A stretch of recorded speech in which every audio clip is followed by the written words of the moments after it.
ไปกลับโถเหือนเพิ่นบอนอยู่พักอาศัยที่ว่าเพิ่นว่าอยู่แหละมันหูสึกสบายใจเนาะพี่น้อง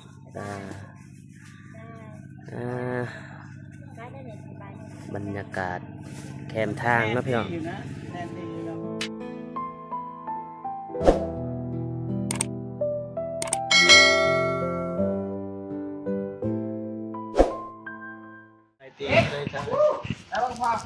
กราบทักทายสบายดีพ่อแม่พี่น้องเบิดสู่หูสู่คนบ่ว่าจะเป็นฝั่งลาวฝั่งไทยและก็ต่างประเทศเนาะที่เขามาเบิ่งมาสมส่องของเบาฝนลาวใต้เบาฝนก็ยินดีต้อนรับทุกท่านทุกคนเนาะพี่น้องตอนนี้เบาฝนก็ได้เดินทางมากับเบาเจ็บเนาะพี่น้องหลังจากที่ว่าหายหน้าหายตาแล้วก็บ่ได้ร่วมงานดนแล้วเนาะพี่น้องมื้อนี้ก็เป็นมือทำอิฐที่ว่าได้เริ่มร่วมงานกับเบาเจ็บอีกเทื่อนึงเนาะ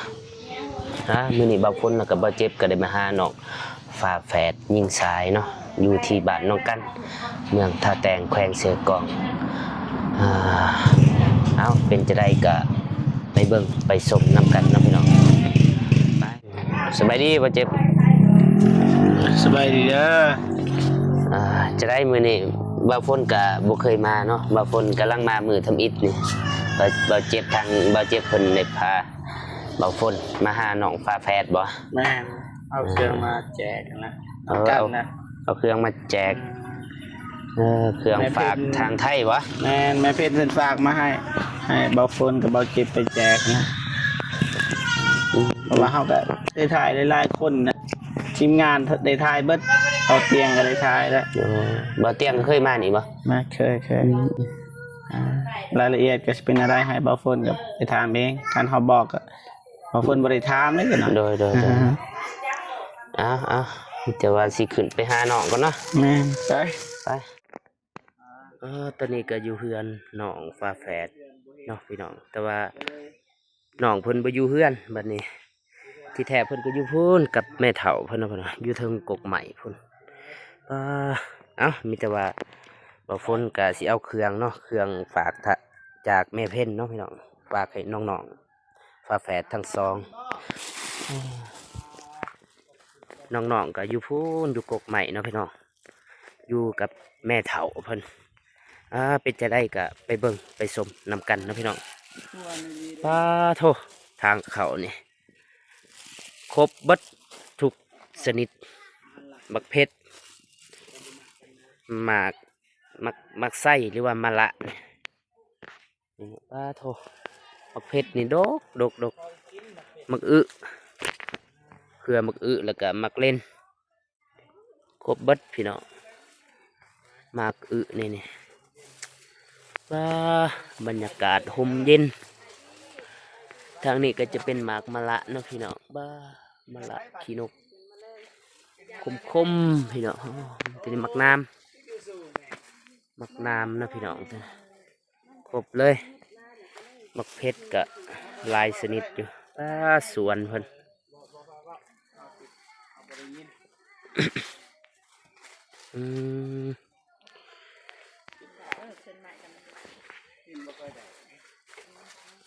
ขึ้นโทขึ้นลายได้บ่หักบ่อันนี้เอาไปประตูก่อนน้องๆอยู่เทิงนะพี่น้องน้องฟ้าแฝดแล้วก็ลาน4 คน5 คนเป็นอยู่เทิงไปขึ้นมาเพิ่นเป็นไผ่ลีเป็นตะมวนเด้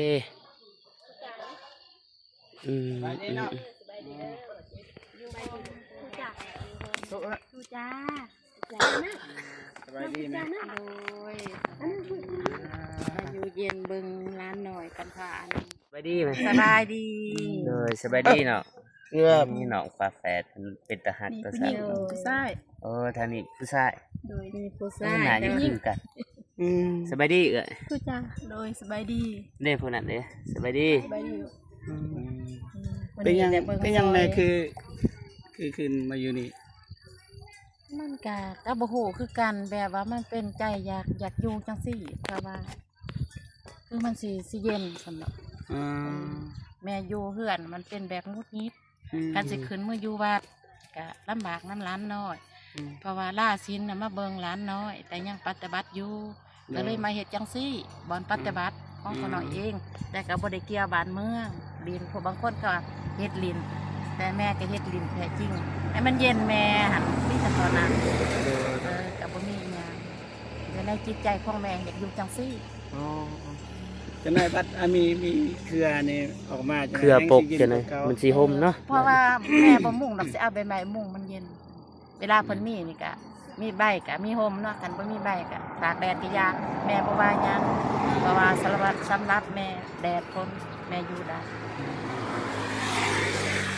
ทางนั้นก็บ่อนบูชา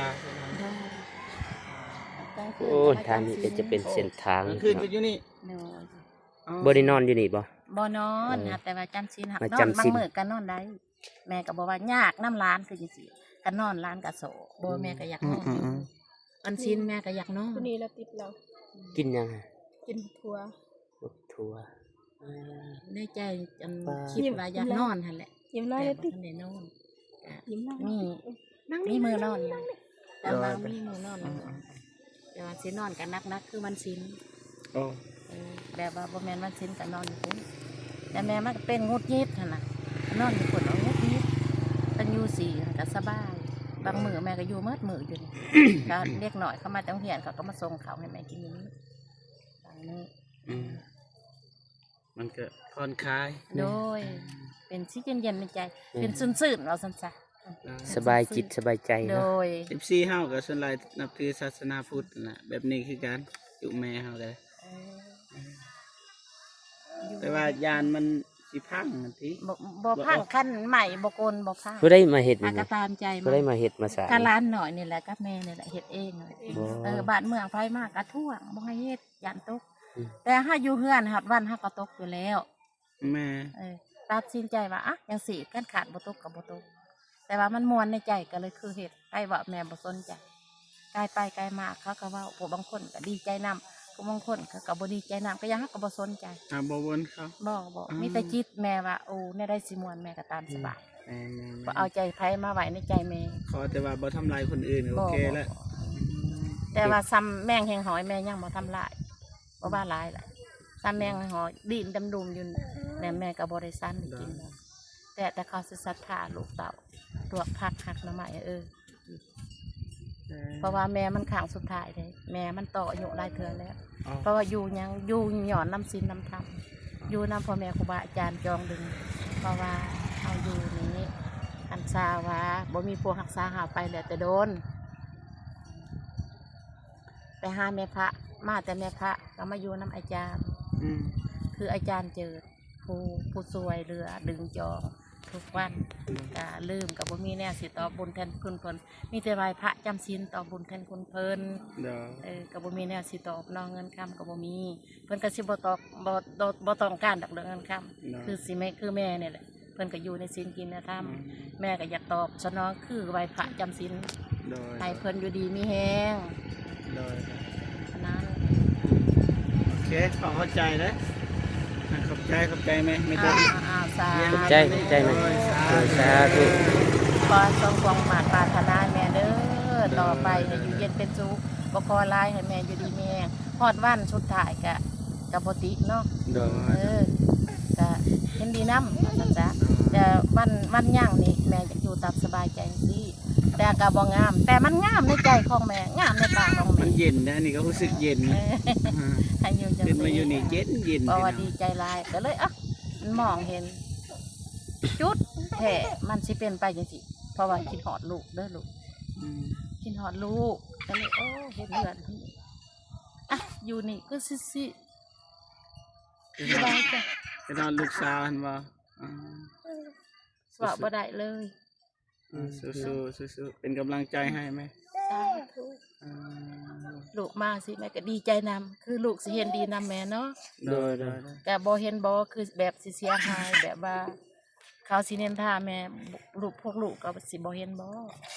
ว่าประมาณนั้นนะมาแม่เฮ็ดอยู่จังซี่เนี่ยมันบ่งามก็ยังอยากขอความช่วยเหลือให้ลูกเว้าแม่ก็บ่เฮ็ดต่อไปกันแม่เอ้ยเก่งอยู่ลูกก็เฮ็ดดีเฮ็ดบ่แม่ก็ดำเนินต่อ ก็คันสิเว้าก็อยู่ใส่ก็อยู่ได้ขอแต่เฮามีความสุขนะ แม่นอยู่เลยสบายใจ ขอแต่ว่าบ่เบียดเบียนคนอื่นก็สบายใจ อยู่ เฮาเอง อยู่เฮือนกะบุญคุณเพิ่นอยู่เฮาก็เคยอยู่แต่เล็กแต่น้อยแต่มันก็บ่มีความสุขคู่อยู่ในนี่ไปสิบอกแม่ก็บ่สนใจรับตา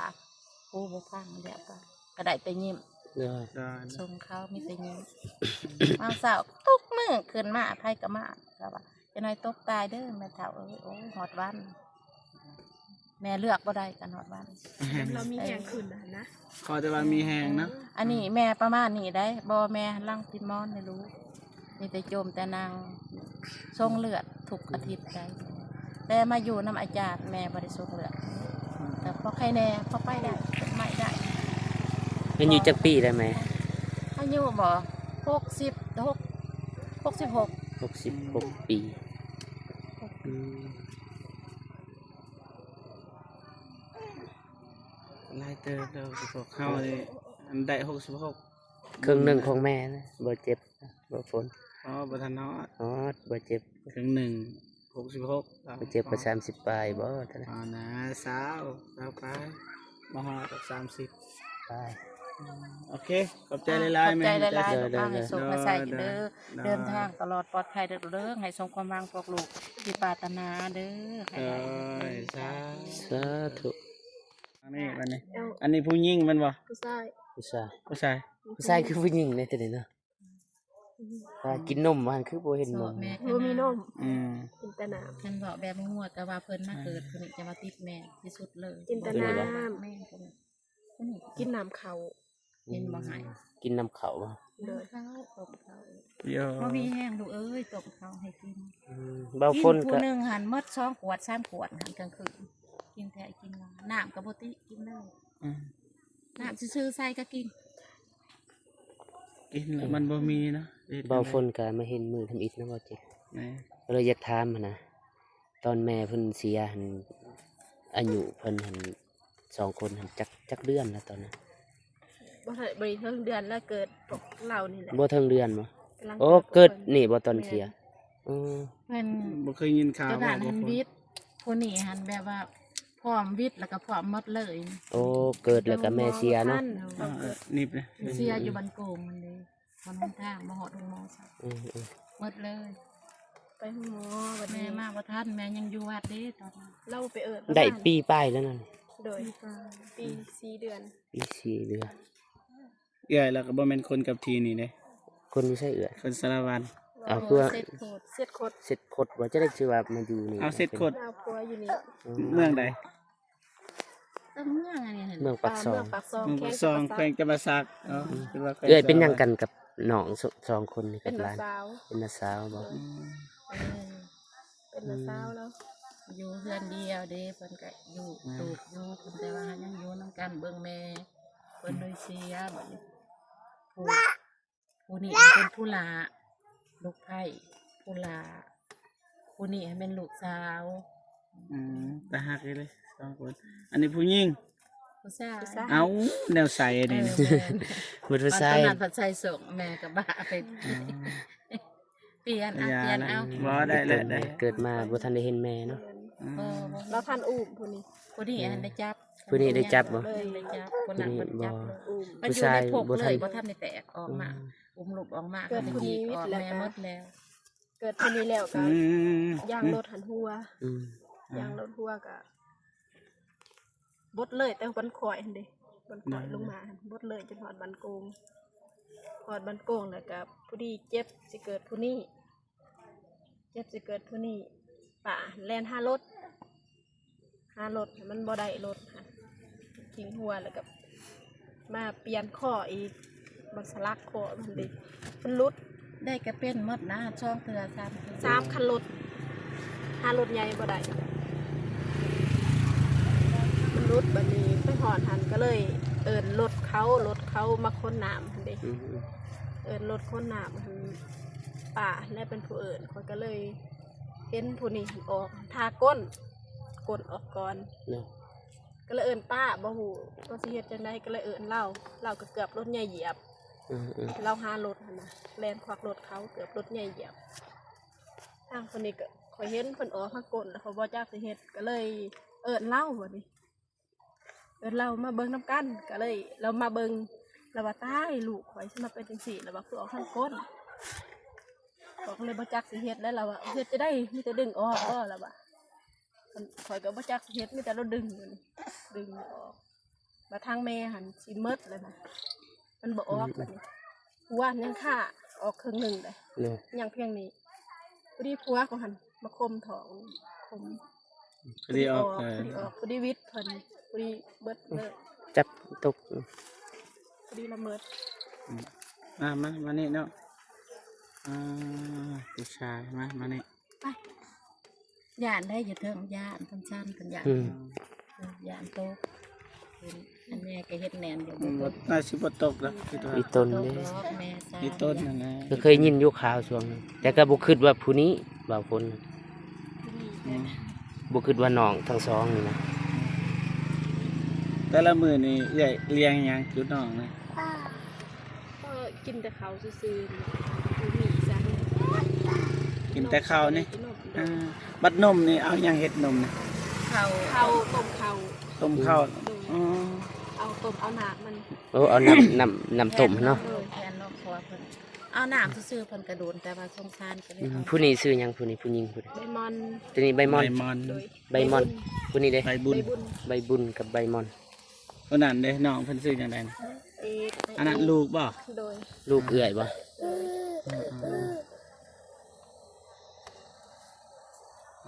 ลูกได้ล่ะ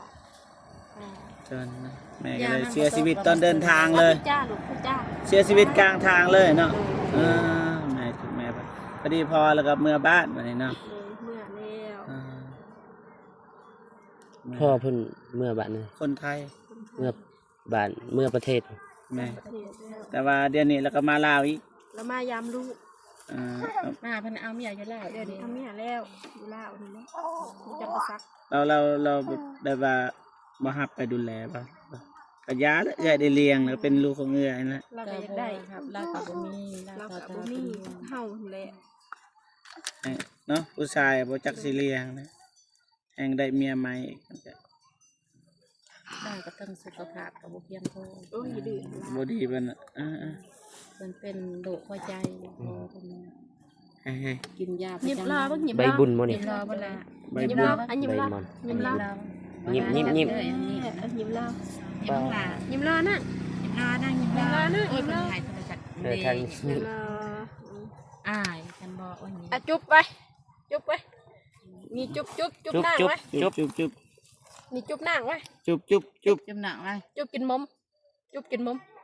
มีแต่อีนี่เก่ง จุ๊บนั่ง สอนก็เก่งนี่ จุ๊บไป เป็นบอกค่ะ เชิญ เกิ แน่ น นอน วันนี้น้อยได้เลือก แสดงว่าผู้นี้กก นี่ คุณนี่ เป็นน้องได้เกิดก่อน เป็นน้องเกิดก่อนนี่ หยาดกันเนี่ย อ่า อ่ะจุ๊บจุ๊บเลยจุ๊บจุ๊บจุ๊บ จุบจุบ จุ๊บแกะ แกะ ถูก ทีมงานเฮาก็บ่มีหยังหลาย ได้เครื่องห้า เอาเครื่องของแม่เพ่นนั่นแหละ นี่ยิ้มรอเลย แม่เพิ่นฝากมาให้แต่ไทยแล้วก็เขียนชื่อไว้ แม่ อันนี้แฟดชายอันนี้แฟดยิงก็ได้ผู้หญิงอันนี้ผู้หญิง อ้าวของเจ้าเป็น อันนี้ผู้ชาย เจ้าอ่ะ โอ้ขอบใจเลยลูกขอบใจ มุก สา ขอบ ธุ ใจหลายเด้อ ทูลูกทูบ้าทูไว้ทู ต้นนอกแม่นอกมากันเด้อมุกขอบใจหลายขอมีสุขภาพแข็งแรงเด้อเจ้าคุณได้ปรารถนาสิ่งใดขอสมบูรณ์มากปรารถนาเด้อแม่เพิ่น คนดีไม่แห้งเป็น ดีใจบ่ฮู้ว่าถูกหรือบ่ นี่ นะ นี่ นี่เจ้าอ่ะนี่ลูกอ่ะ ให้เลือกกินเลือกใส่ โอ้ยเปลี่ยนบ่แม่นมมลูกเครื่อง ก็เป็นเจ้าสิทีมนางเด้อเท่าไปเป็นแล้วเรือกูนำผ้ามากก็ดีกองกวงหน้าอาตา เด้อ มาสวยมาเรือโผเป็นคนทางซอยเพิ่นเนาะมาสวยทางนี้ก้อนจะดีมีแห้งเบิดกู ของหน้า สวยกระโปมาน้ำผ้า ได้ งามเด้แบบ งามบ่ ทางเบาฝนกับบ่เจ็บกับบ่หัวมีหยัง โอ้ยงามหรือบ่ บ่ได้แกะเบิ่งมีแต่ บ่ได้แกะมันแต่มาให้นี่ แม่ นี่ยังนี่มันเป็นเครื่องมือสองนั่นแหละนี่ ซองอันยามือหนึ่งก็คือเก่า นี่รอนี่เด้รอ อ อ้าวได้เลยเด้ลูก อ้าวทุจานี่ติ เดี๋ยวหมวกใหม่กูแปะ อาทุจานนี่ติ หมวกใหม่กูแปะ ตอนแม่อยู่นี่มันมือก็บ่ต้อง เดี๋ยวก่อนนะ สิแม่นว่าเพิ่นมาเอาบุญบ่ เป็นจำเป็นยางออกคนไปจะชวนเขา จะสิใส่ เขา บ่ บ่ ได้ ได้ มา มา เฮ็ เฮ็ ด ด โอ้ โอ้ แม่ แม่ ด ด อ อก ก ใช่บ่ อย่างเขามายามาสวยมาเรือโอ้ยมีเด้อ เปลี่ยนเสื้อใหม่บัดนี้เนาะ มันคิดว่าใส่ตัวนี้ถือ กระบอกนอนนะเอาสุดรวมตั้งๆนั่น ก็จับตัวนี้ ก็ย่าแหละชวมเลย อ่ะให้เลยตัว เอา นี้ ลองใส่บ้าง อืม โอ้ ให้มัน งาม เลิกๆ เด้ มันจะ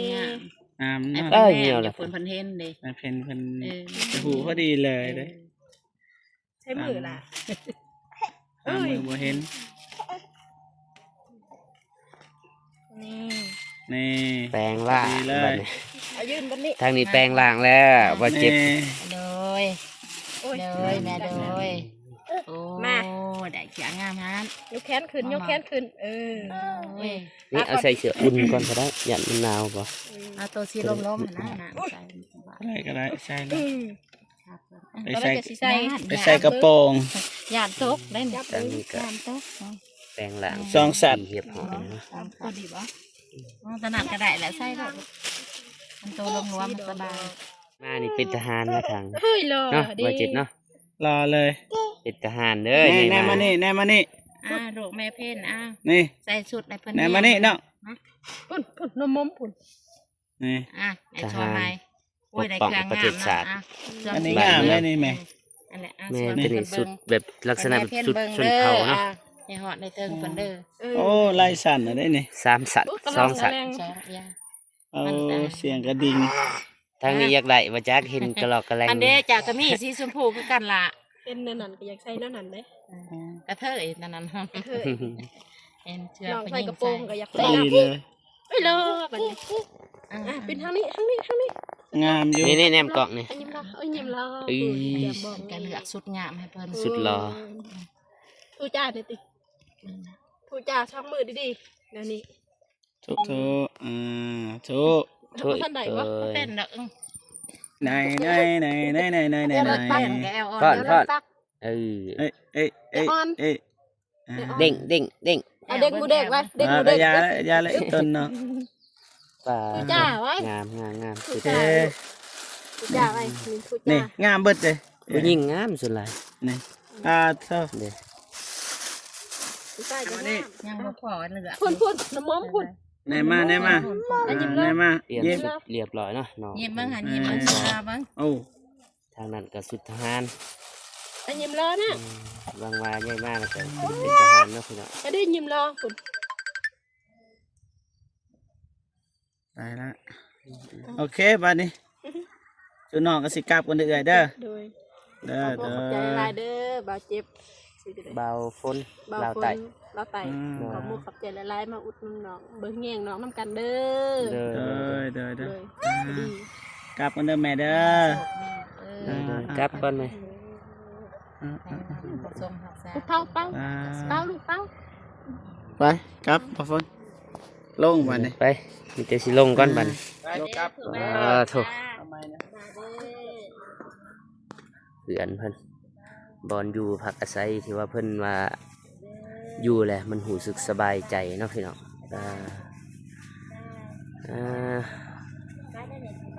บรรยากาศแคมทางเนาะพี่น้อง แน่นดีอยู่ดอก ทางลุ่มนี่ก็จะเป็นสวน พอพันเวลา สวนผักครบพี่น้องมาสวอกสเวอร์ครบทุกสิ่งทุกอย่างถือว่าบ่ต้องออกตลาดก็ได้เนาะลงมาแต่เฮือนแล้วก็เก็บผักกินเอง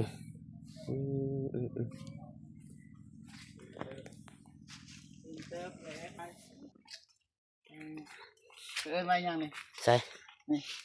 คิง ชิง แม่นคิงทางจะเป็นคิงคิงคามีเบัดบกขอกบกเครือ ผักยังนี่ ผักอีคู่ปลาโถใช่นี่หอมบัว หอมบัวหอม ทางนี้จะเป็นหอมบัวเนาะทางฝั่งลาวเฮา เด้มี ใส่บอนหวานตัวนั้น หวานอันยังก็มีอันนี้ก็มะเขือก็มี ไม่เห็นมะเขือแล้วก็สะเวยยังก็มี สะเวย หมากมะลอกมะละมีเบัดนี่เขือมะละเนาะพี่เนาะแบบนี้น้องๆ ส่วนครัวหลังบ้านเนาะพี่เนาะ ไป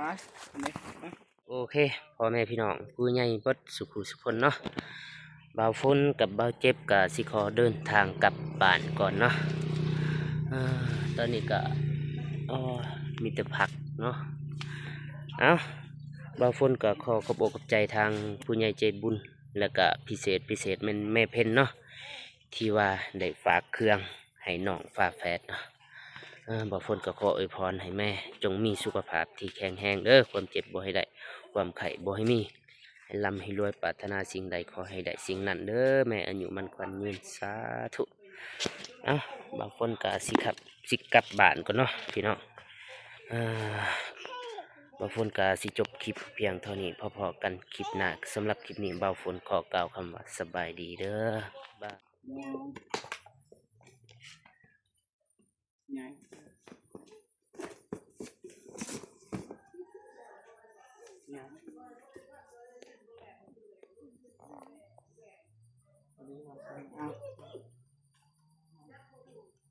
ได้แล้วมันอันนี้สิแบ่งปันให้คนอื่นต่อนั่นเด้อ เด้อใจครับเด้อ